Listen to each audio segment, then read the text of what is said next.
कादिर नाम में आप सबको सलाम। खुदा उनका शुक्रिया अदा करते हैं इस मुबारक वक्त के लिए, मेरे अजीज़ जो उसने हमें दिया है। आइए चंद लम्हे के लिए दुआ में वक्त गुजारते हैं, अपने आप को खुदा उनके कलाम के लिए तैयार करते हैं, जहनों को, ख्यालों को, सोचों को खुदा उनकी तरफ लगाते हैं। वो भला है, उसकी शफ़क़त अबदी है। Hallelujah, praise the lord. उसकी वफ़ादारी पुश्त दर पुश्त रहती है। Hallelujah father, heavenly father, we honour you. Hallelujah खुदावंद, आज इस मुबारक वक्त में मैं एक ज़िंदगी को जो मेरे साथ हैं खुदा, अपनी कलीसिया को, वो जो तेरे लोग हैं खुदा, जो तूने खुदावंद मेरे स्पुर्द किए हैं, मैं उनको तेरे साथ पेश करता हूँ, तेरे सामने तेरे फजल के तख्त के पास आते हैं ताकि हम उन सब लोगों की खिदमत कर सकें खुदा। ओ खुदावंद, जो तेरे कलाम की भूख और प्यास लिए बैठे हैं खुदा, ओ जो रास्तबाजी के भूखे और प्यासे हैं खुदा, तो आज आसमान से उनके लिए आसूदगी जारी कर, मेरे लिए, मेरे लोगों के लिए आसूदगी को जारी कर खुदा।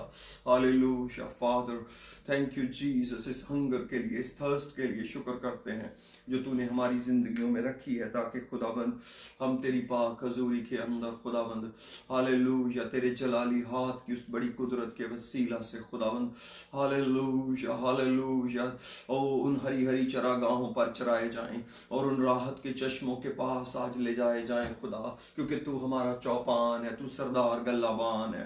Hallelujah hallelujah, in the name of Jesus खुदा, हम उन सारे लोगों के लिए तेरा शुक्र करते हैं, ओ तेरी कुदरत के लिए खुदा, हम तेरी तरफ निगाह करते हैं। हालेलुया, ओ तेरी डिवाइन पावर को, तेरी डिवाइन फोर्स को आज क्लेम करते हैं यीशु नाम में।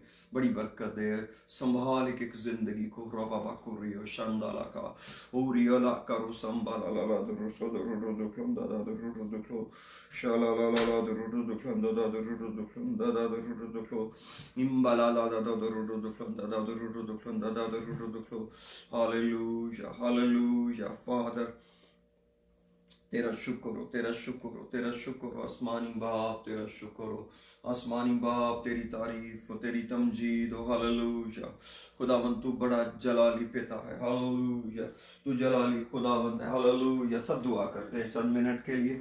ओ praise the Lord, praise the Lord. हालेलुया रबा शादा रोटो दो रोटो दो शाला ला ला ला दो संबाला ला ला दो सोरियो का खुदावंद, एक एक जिंदगी को खुदावंद तेरा शुक्र हो, तेरा शुक्र हो एक एक जिंदगी के लिए जो आज हमारे साथ है खुदा, तेरा शुक्र हो। और जो आने वाले वक्त में ज्वाइन करेंगे, जो लेटर ऑन इस रिकॉर्डिंग के को ज्वाइन करेंगे खुदावंद, हम अभी से उनके लिए तेरे रूल को दस की कुदरत को मांगते हैं, तेरा रूल को दस का कंट्रोल एक एक जिंदगी पर चाहते हैं, ताकि तुझे जलाल मिले, तुझे जलाल मिले यीशु के नाम में।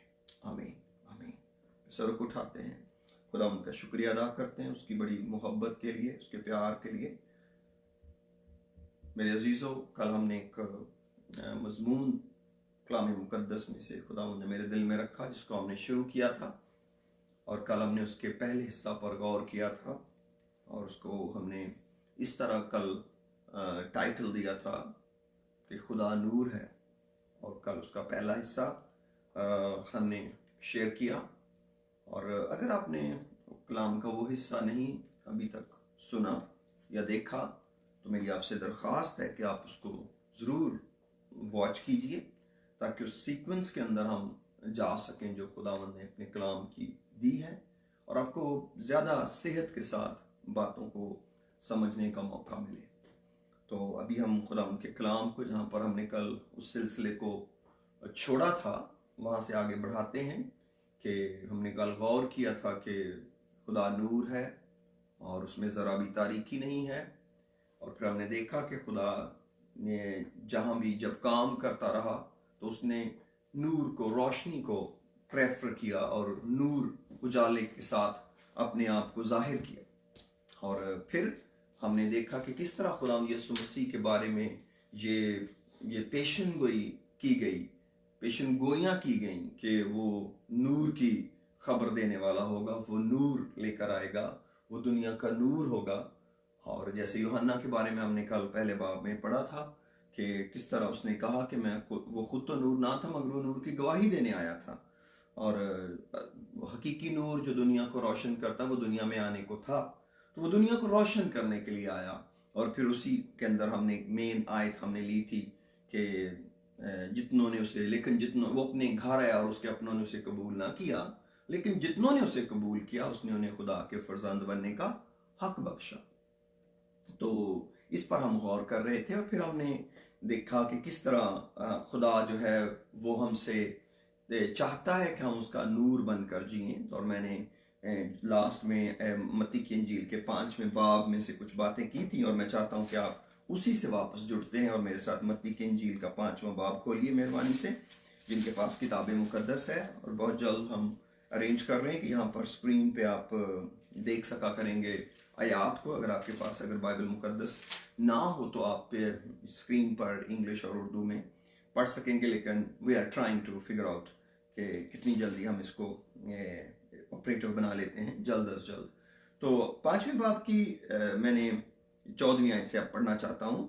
लिखा है कि तुम दुनिया की नूर हो, जो शहर पहाड़ पर बसा है वो छिप नहीं सकता, और चिराग जलाकर पैमाना के नीचे नहीं बल्कि चिरागदान पर रखते हैं तो उससे घर के सब लोगों को रोशनी पहुंचती है।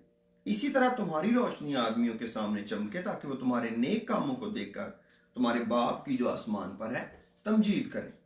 तो मेरे अजीजों, यहां पर हमने ये देखा कि खुदा का अपने लोगों के लिए क्या प्लान है, वो अपने लोगों को क्या बनाना चाहते हैं। और हम जो यीशु मसीह पर ईमान लाते हैं या ईमान लाए हैं या लाएंगे, तो हमने बेसिकली हमारा अल्टीमेट गोल होगा क्या कि हमारी रोशनी आदमियों के सामने चमके और वो खुदा की तमजीद करे। तो जब हम अपने बुलाए जाने को पहचान लेते हैं मेरे अजीजों, तो फिर हमें अंदाजा होता है कि हमने आगे क्या कुछ करना है। अब हम आज थोड़ा सा डिटेल में ये जाएंगे, हम देखेंगे कि किस तरह हम नूर हैं। क्या हम लोगों को बताएं कि मैं नूर हैं, या इस रोशनी होने का मकसद क्या है, और क्या खुदा ने ये जो प्लान बनाया था कि तुम दुनिया का नूर हो, क्या खुदा ने इसको कंटिन्यू किया कि उसने फिर भी किसी को ये कहा कि तुम दुनिया का नूर हो? यस, ऑफ कोर्स, उसने पौलुस पर ये बात जाहिर की कि तू एक नूर होकर दुनिया में आया है, तूने नूर की खबर देनी है, नूर की बिशारत देनी है। और मैंने कल भी बताया था कि उसके साथ जो दमिश्क की राह पर खुदा यीशु मसीह की मुलाकात थी वो एक नूर के ज़हूर के साथ हुई थी। और मैं चाहता हूँ आप मेरे साथ बुक ऑफ एक्ट्स में आइए, जैसे खुदा हमें आज आगाही देते हैं, हम उसके साथ आगे बढ़ेंगे। अमाल की किताब और उसका 13th चैप्टर है। यहाँ पर खुदा के रूल कुद्दस ने लोगों को अपॉइंट किया, और मैं चाहता हूँ चंद आयतें इसमें से पढ़ूं आपके लिए। 13वां बाब और उसकी पहली आयत से लिखा है, इंताकिया में उस कलीसिया के मुतालिक जो वहां थी कई नबी और मुअल्लिम थे, यानी बरनबास और शमाउन जो काला कहलाता है, और लूकीस करीनी और मनाहीम जो चौथाई मुल्क के हाकम हेरोदीस के साथ पला था, और साउल। जब वो खुदावंद की इबादत कर रहे और रोजे रख रहे थे तो रूल कुद्स ने कहा, मेरे लिए बरनबास और साउल को उस काम के वास्ते मखसूस कर दो जिसके वास्ते मैंने उनको बुलाया है। तब उन्होंने रोजा रखकर और दुआ करके और उन पर हाथ रखकर उन्हें रुखसत किया। बस वो रूल कुद्स के भेजे हुए सुलेकिया को गए और वहां से जहाज पर कुप्रेस को चले। अब आप मेरे साथ निकालें इसकी 44th वर्स, 44वीं आयत। Praise the Lord, hallelujah. लिखा है, दूसरे सब्बत को तकरीबन सारा शहर खुदा का कलाम सुनने को इकट्ठा हुआ, मगर यहूदी इतनी भीड़ देखकर हसद से भर गए और पौलुस की बातों की मुखालफत करने और कुफर बकने लगे। पौलुस और बरनबास दलेर होकर कहने लगे, जरूर था कि खुदा का कलाम पहले तुम्हें सुनाया जाए, लेकिन चूंकि तुम इसको रद्द करते हो और अपने आप को हमेशा की जिंदगी के नाकाबिल ठहराते हो, तो देखो हम गैर कौमों की तरफ मतवज्जे होते हैं, क्योंकि खुदावंद ने हमें ये हुक्म दिया है, क्योंकि खुदावंद ने हमें ये हुक्म दिया है कि मैंने तुझको गैर कौमों के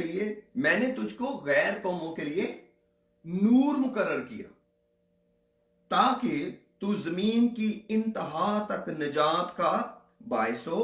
गैर कौम वाले ये सुनकर खुश हुए और खुदा के कलाम की बड़ाई करने लगे, और जितने हमेशा की जिंदगी के लिए मुकर्रर किए गए थे ईमान ले आए। इसका मतलब है कि इससे पहले कि हम किसी शख्स के लिए निजात का बायस बने या यीशु मसीह की निजात उसके पास लेके जाएं, हमें अपनी निजात नूर की गवाही के साथ उसको दिखानी पड़ेगी। क्योंकि इसका मतलब है कि खुदा मुझे नूर बनाकर इस्तेमाल करना चाहता है, क्योंकि नूर के अंदर अट्रैक्शन है, रोशनी के अंदर अट्रैक्शन है कि अंधेरा चला जाता है। तो जब तक किसी शख्स की जिंदगी से या उसके करीब से अंधेरा नहीं जाता, तब तक वो किस तरह उस अंधेरे में से निकलकर रोशनी की तरफ जाएगा, जबकि कोई रोशनी उसको नजर ही नहीं आ रही। तो इसका मतलब है कि मेरे अजीजों, जो कलीसिया है, जिसका बोझ खुदा का खादिम होते हुए, स्पेशली क्योंकि मैं एक पास्टर की खिदमत करता हूं और खुदा ने मुझे पास्टर होने के लिए बुलाया है, इसलिए मेरा जो बुनियादी राबता है वो कलीसिया के साथ है। यानी कि बुलाए हुए लोग जो खुदावंद में ग्रो कर रहे हैं, चाहे वो कहीं भी रहते हैं, कैसे भी हैं, लेकिन मैं एक खुदावंद का खादिम होता हुआ, एक चरवाहे की खिदमत अंजाम देता हुआ, मैं कलीसिया के बारे में ये बातें आपके साथ शेयर कर रहा हूं कि एक कलीसिया को किस तरह नूर का इश्तहार देने के लिए नूर बनने की जरूरत है। लेकिन थोड़ा सा और आगे बढ़ते हैं, कुछ बातें और कलाम मुकद्दस में से देखते हैं, हवाला जात को।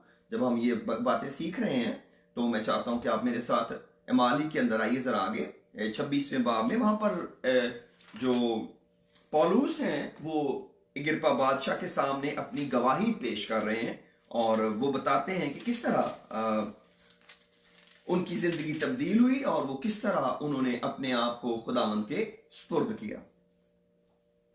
और इसकी पहली आयत से पढ़ूंगा और उसके बाद मैं अपने उसके उन वर्सेस पे चला जाऊंगा। लिखा है, अग्रिप्पा ने पौलुस से कहा, तुझे अपने लिए बोलने की इजाजत है। अग्रिप्पा बादशाह ने। पौलुस हाथ बढ़ाकर अपना जवाब यूं पेश करने लगा और आगे उसने बहुत सारी बातें की, लेकिन मैं चाहता हूं कि हम यहां पर इसकी 22nd वर्स पर आए। 22वीं आयत पर लिखा है, वो गवाही देते हुए कह रहे हैं, लेकिन खुदा की मदद से मैं आज तक कायम हूं और छोटे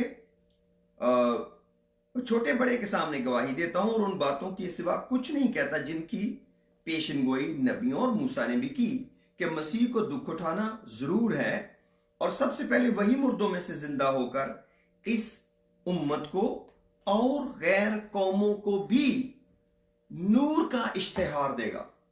इसका मतलब है कोई रोशनी की गवाही है, कोई लाइट है जिसकी गवाही खुदा यीशु मसीह ने मुर्दों में से जी उठकर देनी है या दी है, और आगे उसने इसी गवाही के लिए अपने लोगों को मुकर्रर किया है जो उस पर ईमान लाए हैं।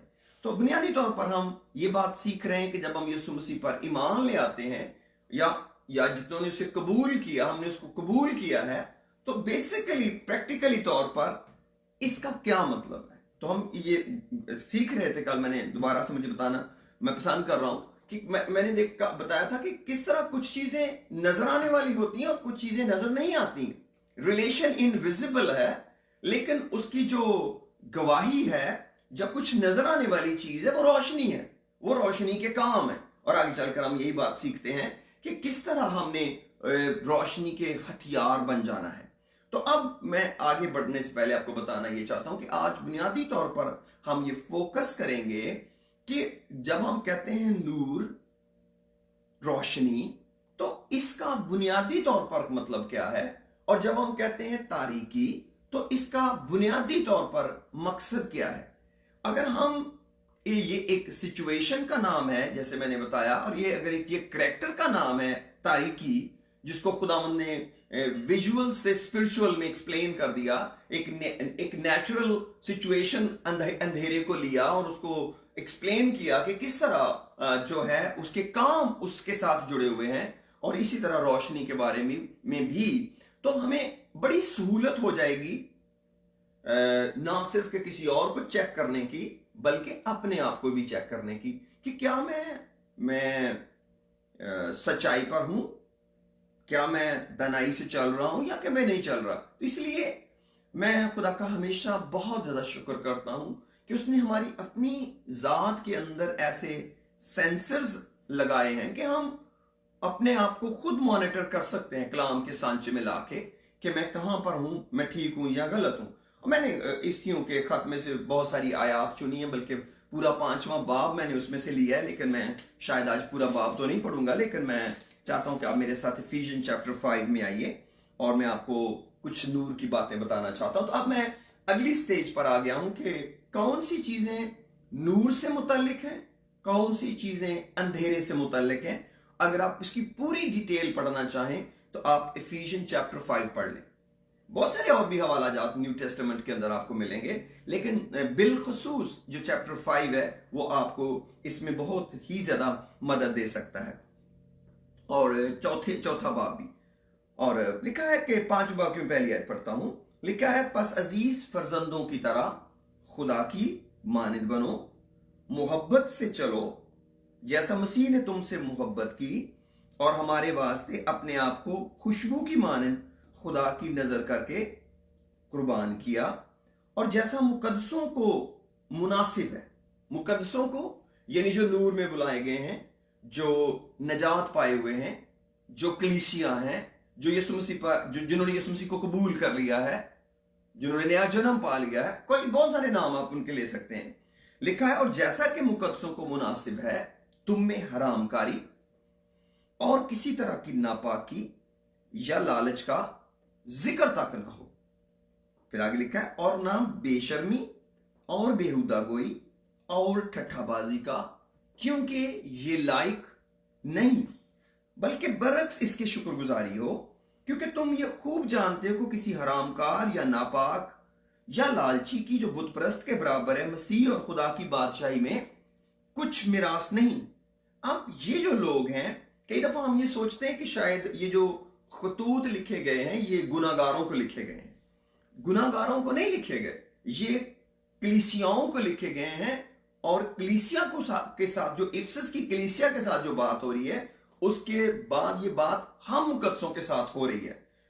मैं ये समझता हूं कि कलाम का बेशतर हिस्सा जो है वो मुकद्दसों की नसीहत के लिए है, न्यायनामा, जिसमें खतूत के अंदर पौलुस को खुदावंद के रूह ने इस्तेमाल किया ताकि वो उन कमजोरियों की निशानदही करे जो वक्त गुजरने के साथ साथ कलीसियाओं में नमूदार हुई, और खुदा ने उनको उन पर कब्जा करने का, उनको उन कमजोरियों को दूर करने के लिए अपने कलाम को नाजिल किया, जो आज हमारा भी मददगार है। और लिखा है कि कोई कुछ में नाज नहीं, कोई तुमको बेफायदा बातों से धोखा ना दे, क्योंकि इन्हीं गुनाहों के सबब से नाफरमानी के फर्जंदों पर खुदा का गजब नासल होता है। इसका मतलब है कि अगर ये चीजें जो हमने ऊपर लिस्ट पढ़ी हैं ये नाफरमानी के फर्जंद हैं और ये खुदा के गजब के नीचे हैं। नॉर्मली जब हम इन चीजों में से गुजर रहे होते हैं, खुदा के लोग होते हुए पार्शली अपने टाइम को इन चीजों के अंदर गुजार रहे होते हैं, मसलन ठट्ठाबाजी में, बेहुदा गोई में, बेशर्मी में, लालच में, और फिर हरामकारी में, नापाकी में, शहवत में, तो हम इसको इतना सीरियस इशू नहीं लेते, क्योंकि हमारे टीवी चैनल्स, हमारे माहौल में ये चीजें इनमें से बेशतर चीजें जो हैं वो कॉमन है, वो हमारी जिंदगी का हिस्सा बन गई है। लेकिन ये सबसे बड़ा थ्रेट स्पेशली मीडिया या सोशल मीडिया किन लोगों के लिए बना है? मुकद्दसों के लिए, कलीसिया के लिए। उनको चॉइस करना डिफिकल्ट हुआ है, लेकिन जब उन्होंने अपने आप को अपने लिए एहतियात को नहीं इस्तेमाल किया तो वो स्पिरिचुअली तौर पर वीक हुए। इसीलिए खुदा अपने कलाम के जरिए हमारी मदद करता है, और अगर खुदा समझे तो आज भी खुदा उनका यही हमारे लिए प्लान है कि हम इससे बचें। और लिखा है, बस उनके कामों में शरीक ना हो, 7 मिनट पढ़ रहा हूं जी मैं, बस उनके कामों में शरीक ना हो, क्योंकि तुम पहले तारीकी थे, डार्कनेस थे, मगर अब खुदावंद में नूर हो। इसका मतलब है ये जो काम पीछे हमने किए हैं या जिनमें हम लौट कर जाने लगे हैं, ये चले गए हैं, वो तो तारीकी के काम थे और खुदा ने हमको नूर में बुला लिया है। बस नूर के फर्जंदों की तरह चलो। इसका मतलब है खुदा के फर्जंद होना नूर के फर्जंद होना भी है। और आगे लिखा है, इसलिए कि नूर का फल हर तरह की नेकी, रास्तबाजी और सच्चाई है, और तजर्बा से मालूम करते रहो कि खुदावंद को क्या पसंद है। और लिखा है, और तारीकी के बेफल कामों में शरीक ना हो, बल्कि उन पर मलामत ही किया करो। हमने इन कामों पर मलामत करनी है, इनको निग्लेक्ट करना है, इनको रद्द करना है, और जो इनके अंदर जी रहे हैं हमने उनकी भी मदद करनी है। नहीं नहीं, ये चीज ठीक नहीं है, ये नहीं होना चाहिए। इनमें से तो कई ऐसे भी गुनाह हैं जिनको हम बज़ाहिर गुनाह समझने के लिए भी तैयार नहीं है, लेकिन वो तेजी के साथ हमारी स्पिरिचुअल स्ट्रेंथ को डिके करते हैं, रूइन करते हैं। और लिखा है क्योंकि उनके पशीदा कामों का जिक्र भी करना शर्म की बात है, और जिन चीजों पर मलामत होती है वो सब नूर से जाहिर होती हैं, क्योंकि जो कुछ जाहिर किया जाता है वो रोशन हो जाता है। इसलिए वो फरमाता है, आए सोने वाले जाग और मुर्दों में से जी उठ। इसका मतलब है अब ये जो बंदा इस तारीकी में रह रहा है उसकी स्पिरिचुअल कंडीशन डेड है। इसको कलाम ने डेड सिचुएशन कह दिया है, हालांकि वो बंदा जिंदा है। इसी तरह यीशु मसीह को एक शख्स ने जो यीशु मसीह के साथ था, उसने कहा कि मुझे इजाजत दे कि मैं पहले अपने बाप को दफन कर रहा हूं। तो यीशु मसीह ने कहा मुर्दों को अपने मुर्दे दफन करने दे, मगर तू मेरे पीछे आ और खुशखबरी की मुनादी कर। तो इसका मतलब है कि ये फिजिकल डेड लोगों की बात नहीं हो रही, जो स्पिरिचुअली डेड है उनकी बात हो रही है, क्योंकि फिजिकली डेड तो किसी डेड को नहीं दफन कर सकता। हाँ, स्पिरिचुअली डेड फिजिकल डेड को दफन कर सकता है, क्योंकि स्पिरिचुअल डेड का मतलब ये नहीं कि आप फिजिकली जी नहीं रहे, आप जी रहे। और लिखा है, बस गौर से देखो किस तरह चलते हो, 15th वर्स, नादानों की तरह नहीं बल्कि दनाओं की मानन चलो, और वक्त को गनीमत जानो क्योंकि दिन बुरे हैं। इस सबब से नादान ना बनो बल्कि खुदावंद की मर्जी को समझो कि क्या है। अब सवाल पैदा होता है कि फिर खुदावंद की मर्जी क्या है। इसका मतलब है खुदावंद की मर्जी ये है कि हम नूर में चलें, क्योंकि हम नूर के फरजंद हैं, और हम उन बातों पर मलामत करें जो तारीकी से जुड़ी हुई है, क्योंकि इसका मतलब है तारीकी तो हमला कर रही है मुकद्दसों पर। और पौलुस इफसस की कलीसिया के जरिए हमको, जो खुदा के लोग कहलाते हैं, ये नसीहत कर रहे हैं। खुदा का रूह उनके वसीले हमें नसीहत कर रहा है कि वक्त को गनीमत जानो और खुदावंद की मर्जी को समझो क्या है। और लिखा है, और शराब में मतवाले ना बनो क्योंकि इससे बदचलनी वाकया होती है, बल्कि रूह से मामूर होते जाओ। रूह से मामूर होते चले जाओ। रूह कुदस पा लिया है, इट्स ओके। 10 साल, 5 साल, 2 साल, 1 साल पहले फाइन, लेकिन अब इससे मामूर होते जाना है। मामूरी अगर रसूलों को चाहिए थी, कितनी ज्यादा मुझे और आपको चाहिए। क्यों? क्योंकि रूह कुदस तो एक जिंदगी का चश्मा है, जिंदगी के पानी की नदियां हैं जो बहता रहना चाहिए, जो चलता रहना चाहिए, और ये नेचुरल है और ये खुदा से जुड़ा है। ये हमारे पास इसकी अहलियत नहीं है। खुदा हमारे अंदर से रूह का बहाव जारी करता है और वो हर वक्त बहना चाहिए। और आगे चलकर रसूल यही कहते हैं, जब कुलसियों को खत लिखते हैं तो कहते हैं कि रूह को ना बुझाओ। इसका मतलब ये एक ऐसी हालत है। फिर कहते हैं रूह को रंजीदा ना करो। और आगे लिखा है, और आपस में मज़ामीर, गीत और रूहानी गजलें गाया करो और दिल से खुदावन के लिए गाते बजाते रहा करो। इसका मतलब है रूह की मामूरी आपको लीड करेगी। कि जब हम सोचते हैं कि शायद गाना बजाना हमको लीड करेगा, नहीं, तरतीब ठीक करने की जरूरत है। जब हम रूह से मामूर होते हैं, क्योंकि प्रस्तुश के लिए रूह चाहिए। प्रस्तुश अगर हमने उसको प्रस्तुश को अगर हम गाने से रिलेट करते हैं तो फिर उसके लिए सच्चाई और रूह चाहिए, क्योंकि खुदा अपने लिए ऐसे प्रस्ताव ढूंढता है जो रूह और सच्चाई से उसकी प्रस्तुश करें। तो जो प्रस्तुश है उससे पहले सच्चाई और रूह है। तो अगर हम रूह से मामूर होंगे तो फिर रूह कुदस हमको लीड करेगा। मैं अपने बेटे के साथ शेयर कर रहा था चंद दिन पहले, मैं उसको कह रहा था कि हमें इबादत के बाद अब प्रस्तुश को लेके आना चाहिए।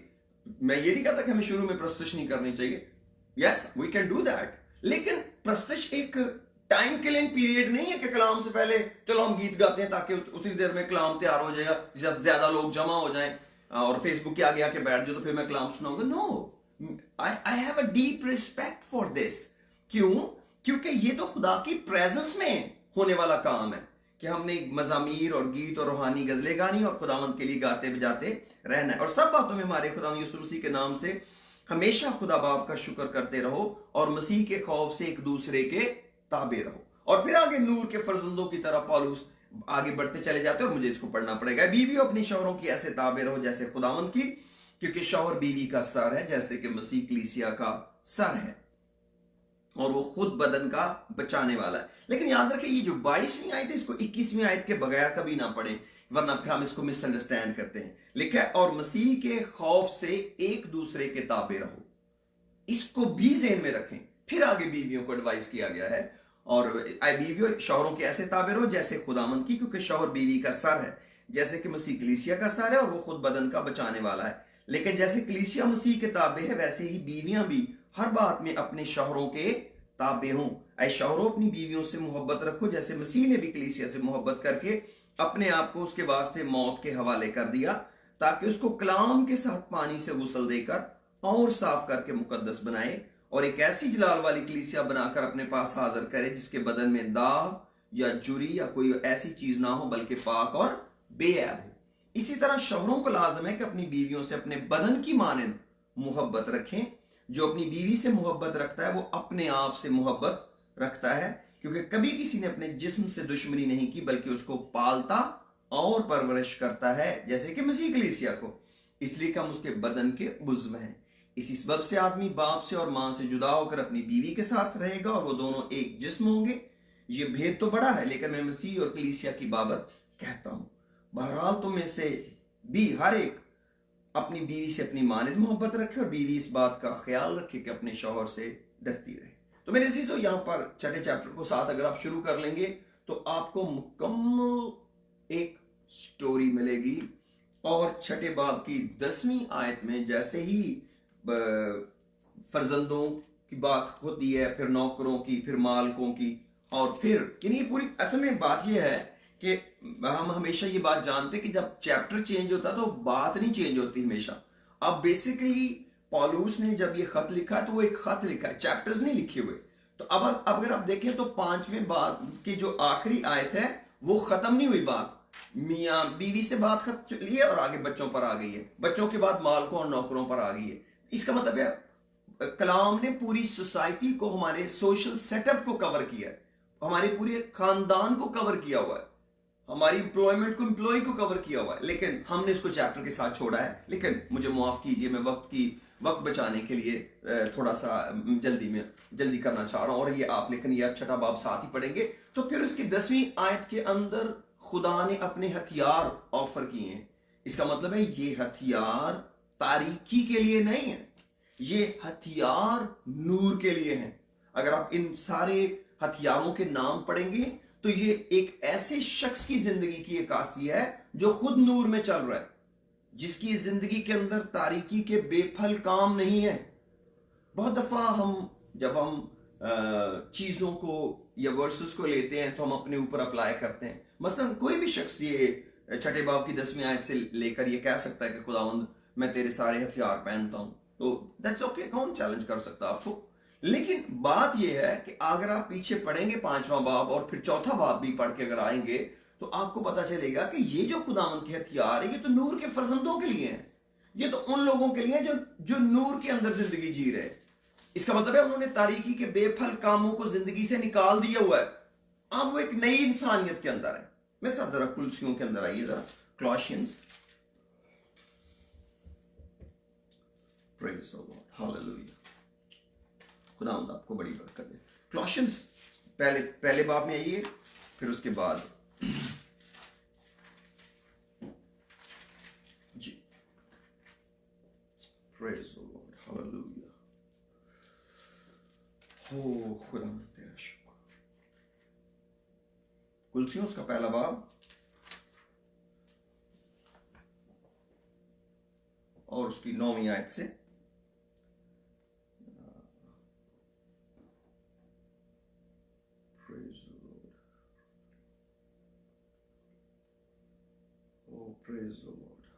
लिखा है 9वीं आयत में, लिखा है इसलिए जिस दिन से ये सुना है हम भी तुम्हारे वास्ते ये दुआ करने और दरखास्त करने से बाज नहीं आते कि तुम कमाल रूहानी हिकमत और समझ के साथ उसकी मर्जी के इल्म से मामूर हो जाओ। अब पहली बात तो यहां पर मैं इसलिए आयत पढ़ी है, जो मेरे दिल में आया कि हमें एक दूसरे के लिए दुआ क्या करनी है हमें पता होना चाहिए। हम कई दफा रूहानी प्रेयर नहीं किसी के लिए करते, हम जिस्मानी चीजों को, खुदा उनको संभाल के रख, उनके बच्चों को संभाल के रख, उनको कोरोना वायरस से बचा के रख, लेकिन मुकद्दसों के लिए दुआ भी करनी आनी चाहिए। अब पौलुस कहते हैं और तिमोथियस जिन्होंने खत लिखा है वो कह रहे हैं कि हम तुम्हारे लिए वास्ते ये दुआ करने और दरखास्त करने से बाज नहीं आते। क्या दुआ करते हैं? कि तुम कमाल रूहानी हिकमत और समझ के साथ उसकी मर्जी के इल्म से मामूर हो जाओ। इसका मतलब है ये दुआ है एक जो हमें करनी एक दूसरे के लिए जरूरी है, ताकि तुम्हारा चाल चलन खुदामंद के लायक हो और उसको हर तरह से पसंद आए और तुम में हर तरह के नेक काम का फल लगे और खुदा की पहचान में बढ़ते जाओ। और फिर मैं 12वीं आयत पढ़ने लगा हूं। और बाप का शुक्र करते रहो जिसने हमको इस लायक किया कि नूर में मुकद्दसों के साथ मिरास का हिस्सा पाए। नूर में, इसका मतलब मुकद्दस कहां रह रहे हैं जी? नूर में। मुकद्दस वो है जो नूर की जिंदगी में जी रहा है। आप मुकद्दस को तारीकी के साथ नहीं जोड़ सकेंगे, क्योंकि मुकद्दस वो हैं जो खुदा के बेटे बेटियां हैं, और बेटे बेटियां वो हैं जो नूर के फर्जंद हैं, और नूर के फर्जंद वो जो नूर की सिचुएशन में जिंदगी गुजार रहे हैं, नूर के अंदर रह रहे हैं। और फिर लिखा है उसी ने हमको तारीकी के कब्जा से छुड़ाकर अपने अजीज बेटे की बादशाही में दाखिल किया, जिसमें हमको मखलसी यानी गुनाहों की मुआफी हासिल है। आमीन। और अब इसके तीसरे बाब में भी मैं कुछ पढ़ना चाहता हूं। मेरी ख्वाहिश है कि मैं यहां से कुछ चीजें पढ़ूं। लिखा है हालेलुया, प्रेज द लॉर्ड। ओ खुदावंद तेरा शुक्र। 5वीं आयत पढ़ने लगा हूं। बस अपने उन अज़ा को मुर्दा करो जो जमीन पर हैं, यानी हरामकारी, नापाकी और शहवत परस्ती, बुरी ख्वाहिश, लालच जो बुत परस्ती के बराबर है। तो हमें इन चीजों के लिए बहुत वॉचफुल होना है। इसका मतलब है ये चीजें मुकद्दसों की जिंदगी पर हमलावर होती रहती हैं। कई दफा लालच का हमें पता भी नहीं चलता कि वो हमारी जिंदगी में प्रोपोगेट कर रहा है, या और बहुत सारी सिचुएशन, क्योंकि इन्हीं के सबसे खुदा का गजब नाफरमानी के फर्जंदों पर नाजिल होता है। और तुम भी जिस वक्त इन बातों में जिंदगी गुजारते थे उस वक्त उन्हीं पर चलते थे, लेकिन अब तुम भी इन सब को यानी गुस्सा और कहर और बदखाई और बदगोई और मुंह से गाली बकना छोड़ दो। एक दूसरे से झूठ ना बोलो, क्योंकि तुमने पुरानी इंसानियत को उसके कामों समेत उतार डाला और नई इंसानियत को पहन लिया, जो मार्फत हासिल करने के लिए अपने खालिक की सूरत पर नई बनती जाती है। अब हमने कल ये बात सीख ली थी कि हमारा खालिक जो है वो नूर है। कल हमने ये सीख लिया कि हमारा खालिक उसमें जरा भी तारीकी नहीं है। तो जब हमने उसकी सूरत पर नए बनना है तो इसका मतलब है ये बात डिसाइडेड है कि उसकी सूरत पर बनने के लिए उसका बेटा और बेटी होते हुए हमको नूर ही का चुनाव करना पड़ेगा। हमारे पास कोई दूसरा ऑप्शन है ही नहीं। दो ही तो सिचुएशंस हैं, आइदर हम नूर में चलें या तारीकी में चलें, और दो चीजों को मिक्स करके तो हम चला नहीं सकते, क्योंकि खुदा को इस बात से बड़ी नफरत है। आपको पता है शरीयत में खुदा ने लिखवाया था कि तेरी थैली में दो तरह के बाट नहीं होने चाहिए, तूने खेत में दो तरह का बीज नहीं बोना, तूने अपने तन पे दो तरह का दो धारी का कपड़ा नहीं पहनना। तो खुदा बेसिकली शरीयत में लोगों को सिखा रहा था कि मैं कंप्लीटनेस का, होलनेस का खुदा हूं, मुझे एक चीज चाहिए। इसका मतलब है कि आपके घर में मीटर और गज नहीं होना चाहिए, आपके घर में किलो और सेर नहीं होना चाहिए, या आपके घर में किलो का बाट है या सेर का बाट है, क्योंकि ये एक ही तरह की मेजरमेंट है लेकिन थोड़े से कम और ज्यादा है। मीटर और गज एक ही चीज है लेकिन इनमें थोड़ा सा फर्क है। इसका मतलब है खुदा ने कहा स्लाइटली डिफरेंस भी नहीं हो रखना, एक स्ट्रेट चीज हो। तो इसलिए यहां पर जो हम गौर कर रहे हैं कि दो चीजों को हम मिक्स नहीं कर सकते, दो सिचुएशंस को, नूर और तारीकी को मिक्स नहीं कर सकते कि हम संडे को तो हम नूर में चलेंगे और थर्सडे को भी नूर में चलेंगे और बुध को भी नूर में चलेंगे, लेकिन कुछ दिन हमारे अपने हैं। नहीं नहीं नहीं, अगर आप खुदावंद के हैं तो आपका वक्त खुदावंद का है, आपका बदन खुदावंद का है, आपके असूल खुदावंद के हैं, आपका तरीकेकार खुदावंद का, और आपकी जिंदगी खुदावंद की है।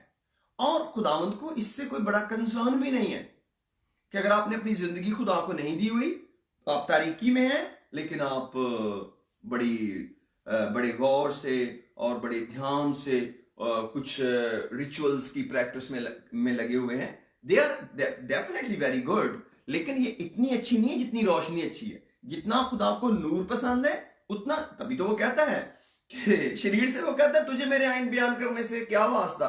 लिखा है जो कान बंद कर लेता है कि शरीयत को ना सुने उसकी दुआ भी नफरत अंगेज है। इसका मतलब है खुदा शरीयत क्यों देता है? शरीयत नसीहत है कि जो बंदा मेरी नसीहत नहीं सुनना चाहता, कि मेरी बात माने, उसको मेरे साथ क्या कंसर्न है। तो इसलिए ये सारी चीजें हमको जिंदगी में मेरे अजीजों सीखने और याद रखने की जरूरत है। अब जरा पहले थस्सलुनीकियों के अंदर आइए।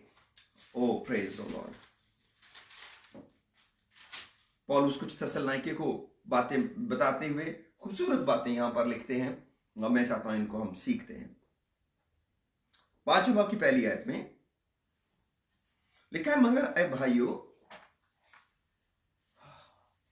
1 थेसलोनियंस चैप्टर 5, पौलुस रसूल का पहला खत थस्सलुनीकियों के नाम, उसका 5वां बाब पहली आयत में लिखा है, मगर ऐ भाइयों, इसकी कुछ हाजत नहीं कि वक्तों और मौकों की बाबत तुमको कुछ लिखा जाए, इस वास्ते कि तुम आप खूब जानते हो कि खुदावंद का दिन इस तरह आने वाला है जिस तरह रात को चोर आता है। जिस वक्त लोग कहते होंगे कि सलामती और अमन है, उस वक्त उन पर इस तरह नागहां हलाकत आएगी जिस तरह हामला को दर्द लगते हैं, और वो हरगिज ना बचेंगे। लेकिन तुम ऐ भाइयों तारीकी में नहीं हो।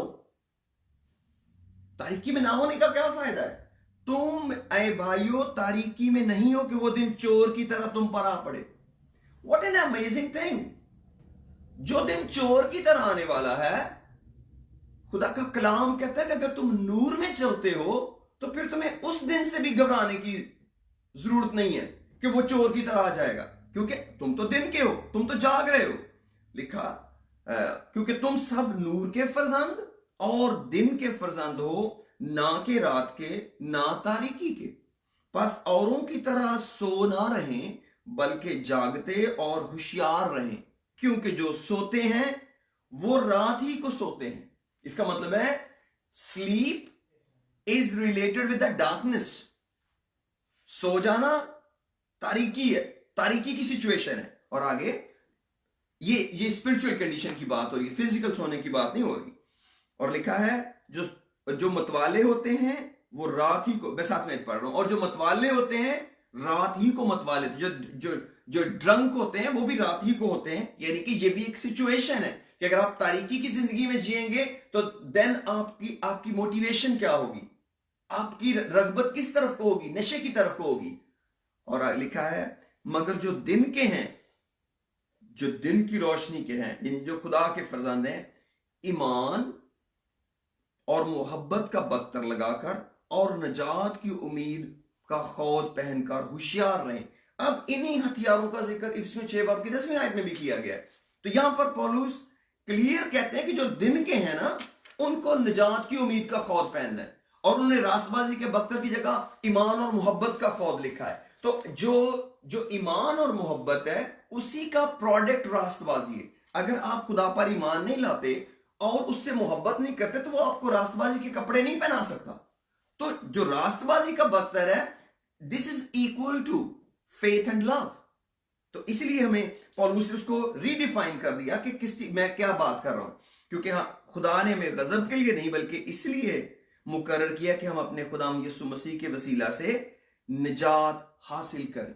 तो हमारा बुलावा निजात है, जिसका मतलब है निजात हासिल करने के लिए, अपने अल्टीमेट गोल को हासिल करने के लिए हमें दिन ही को चुनना पड़ेगा। इसका मतलब है हमें दिन ही के कामों को करना पड़ेगा। अगर हम तारीकी के काम करेंगे तो फिर हम दिन को डिनाई कर रहे हैं, और हम इन दोनों को मिक्सअप भी नहीं कर सकते, क्योंकि मिक्सअप तो हम पहले ही जिंदा हैं। मिक्सअप में तो जिंदगी ऑटोमेटिकली है। कौन सा आदमी जिसके पास नेकी नहीं है? कौन सा आदमी जिसके पास पार्शली गुडनेस नहीं है? Everybody does have something good to do. खुदावंद बेसिकली हमको प्योरीफाई करना चाहते हैं। खुदावंद बेसिकली हमको इस तरह तैयार करना चाहते हैं कि हम एक ऐसी दुल्हन कलीसिया बन जाएं जिसके बदन में कोई दाग, धब्बा, झुर्री या कोई ऐसी चीज ना हो। तो अब तो हमारी प्योरिफिकेशन का पीरियड जारी है ना।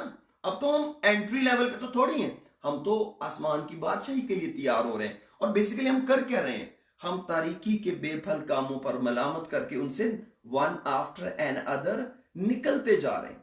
तो निजात एक प्रोसेस है, इसमें बेदिल होने की बात नहीं है। और मैं जो आपसे खुदा के कलाम की बातें शेयर कर रहा हूं, मैं तो एक कलाम का बर्डन शेयर कर रहा हूं। मैं आपको अफेंड करने के लिए या डिसअपॉइंट करने के लिए या कंडेम करने के लिए नहीं आपको ये कलाम सुना रहा ना। खुदा का रूह मुझे इजाजत दे रहा है।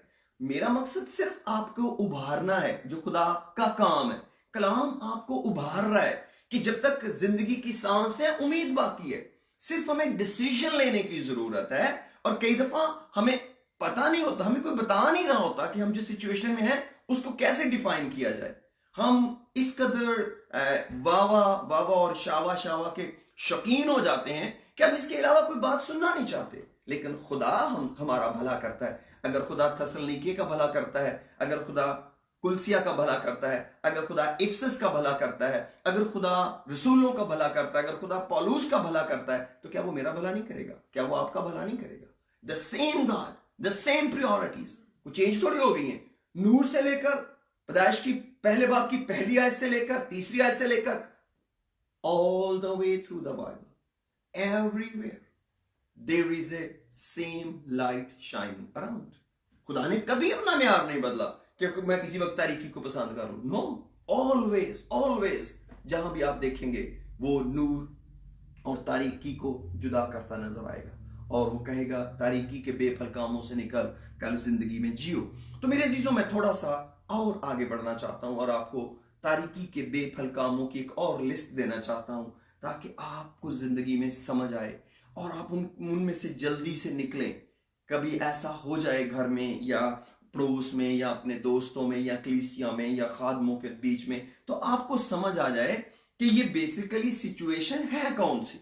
ये इसको हम इस पूरे माहौल को नाम क्या देंगे? अगर आपको माहौल को कोई नाम देना आ जाएगा तो आपको उसमें से निकलना भी आ जाएगा। और जब आपको सिचुएशन का पता ही ना हो कि हुआ क्या है, जैसे लोग बताते हैं, पुलिस को कॉल करते हैं और खुदा माफ करे रोड पर तो कहते हैं एक्सीडेंट हो गया। तो जब एक्सीडेंट हो गया तो ऑलरेडी पुलिस अलर्ट होगी कि समथिंग हैपन। और अगर आपको यही ना पता चला, पुलिस को बता रहे हैं हमें नहीं पता यहां क्या हो गया, तो भाई तो भी वो फिगर आउट कर ही लेंगे, but this will waste little more time कि क्या हो गया। तो इट मीन्स कि हमें यह पता चलना चाहिए कि असल में क्या हुआ है। मेरे साथ रोमियो के खत में आइए, उसका 13वां बाब, रोमन्स चैप्टर 13। खुदा तेरा शुक्र।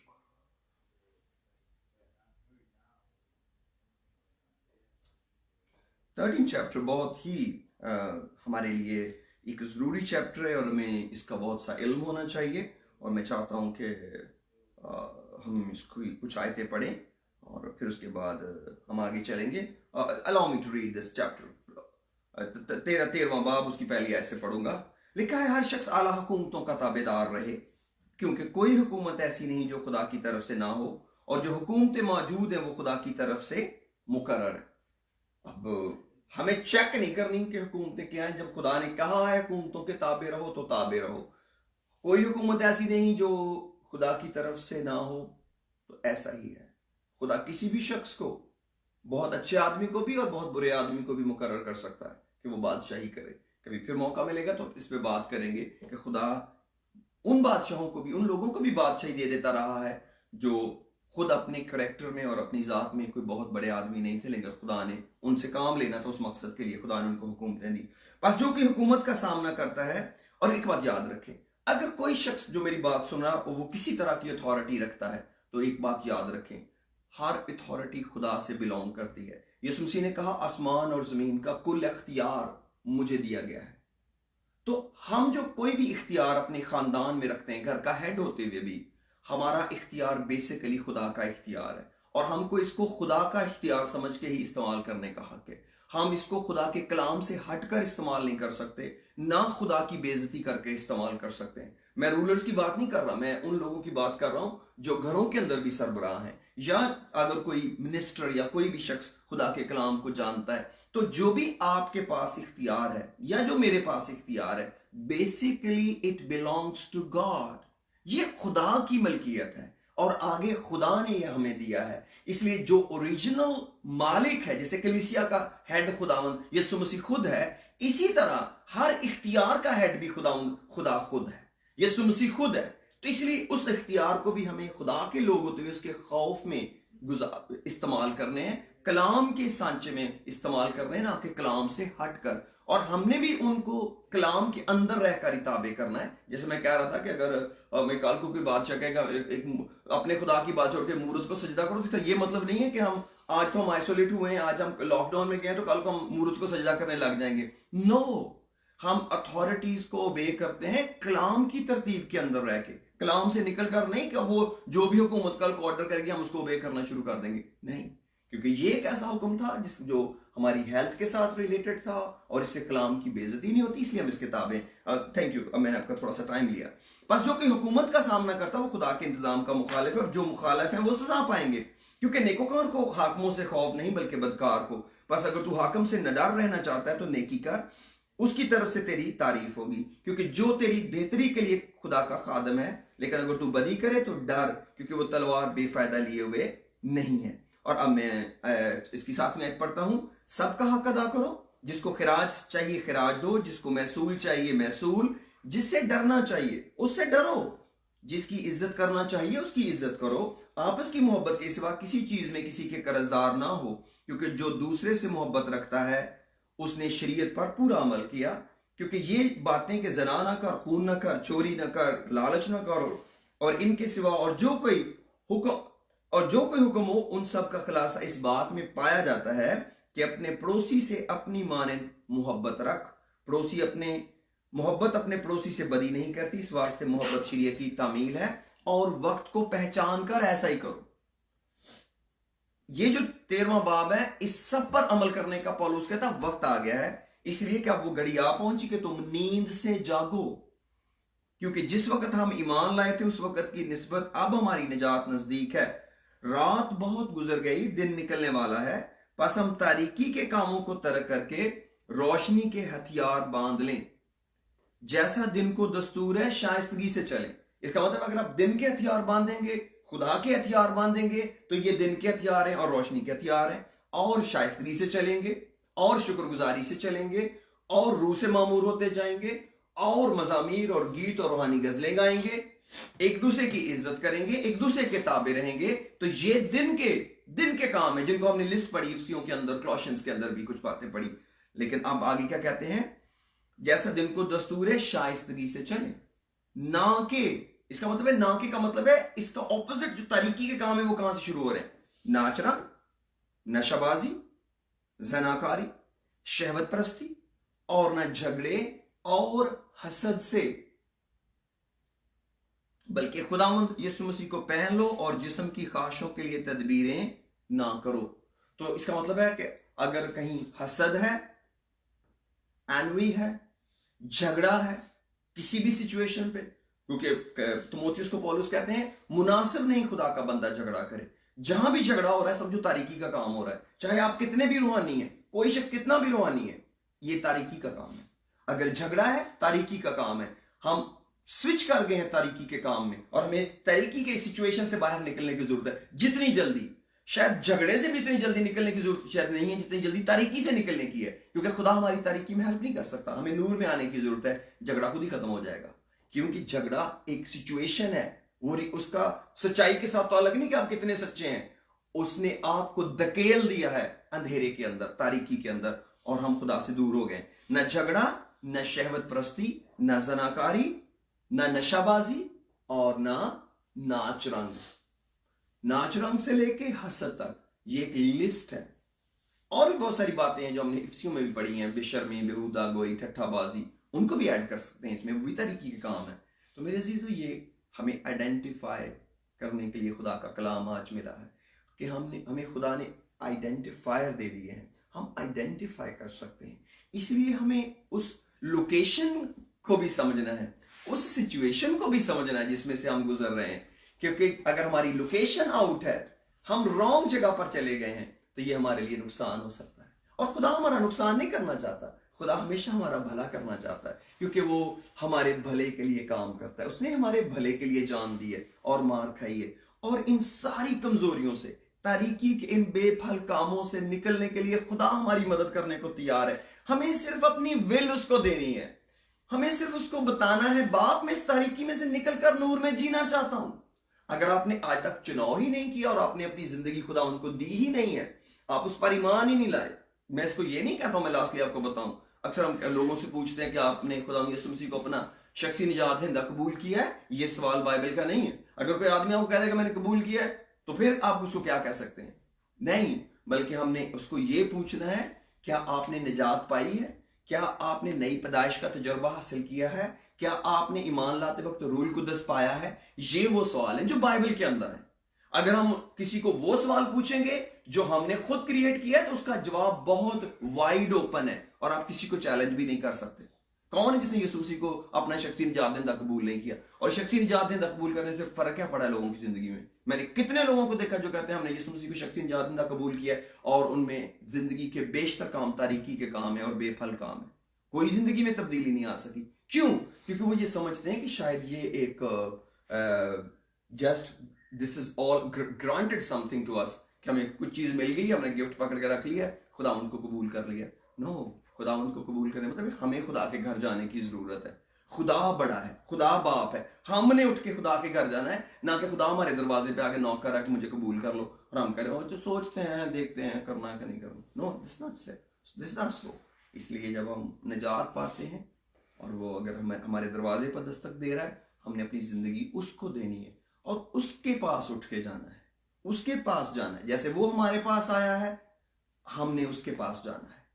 आइए अपने सरों को झुकाते हैं और दुआ करते 1-2 मिनट के लिए। हालेलुया। और अपनी जिंदगी अगर आपने आज तक खुदावंद को नहीं दी और आपने तौबा नहीं की और आपने पानी का बपतिस्मा गुनाहों की माफी के लिए नहीं लिया और आपने पाक रूह नहीं पाया, मेरे अजीजों, हमें नया जन्म पाने की जरूरत है। हमें तारीकी से निकलकर नूर में चलने के लिए एक स्टेज और एक स्टेप लेना है और आज आप ले सकते हैं और फिर आप नूर का सफर शुरू करेंगे और खुदावंद आपका मददगार है और मुकद्दस आपके लिए दुआ कर रहे हैं। जिस तरह पौलुस और तिमोथियस कुलसिया के लिए दुआ करते थे, इफिसस के लिए दुआ करते हैं, इसी तरह हमने भी एक दूसरे के लिए दुआ करनी है और एक दूसरे की मदद करनी है। एक दूसरे को जख्मी नहीं करना।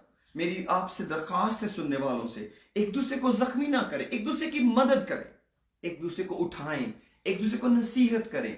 हाँ, अगर कलाम कहता है मलामत कर सकते हैं, मलामत करें, लेकिन उसके पीछे आपका मोटिव पॉजिटिव होना चाहिए, उठाना होना चाहिए, गिराना नहीं, उठाना। इसलिए मेरे अजीजों, आइए हम चंद मिनट के लिए दुआ करें कि खुदावंद हमको नूर में जीने का फजल दे और हम नूर में रहते हुए नूर के फर्जंदों की तरह दनाई से जिएं, अकल से जिएं, नादानों की तरह ना जिएं, होश में आए और देखें कि हम कहां पर हैं और रूह से मामूर होते चले जाएं। जब आप नूर में जिएंगे, आपको रूह से मामूर होने से कोई रोक नहीं सकता। जब आप तारीकी के बेफल कामों से तौबा करेंगे, रूहुल कुद्स आज आप पर आन ठहरेगा। अगर आप चाहते हैं कि आपको रूहुल कुद्स का बपतिस्मा मिले, अगर आप चाहते हैं आप रूह के फलों से भरें, रूह की नेमतों से भरें, तो तारीकी के बेफल कामों से तौबा कर लें और आप नूर में आ जाएंगे और आप पर रूह नूर चमकेगा। सोने वाले जाग और मुर्दों में से जी उठ, तो मसीह का नूर तुझ पर चमकेगा।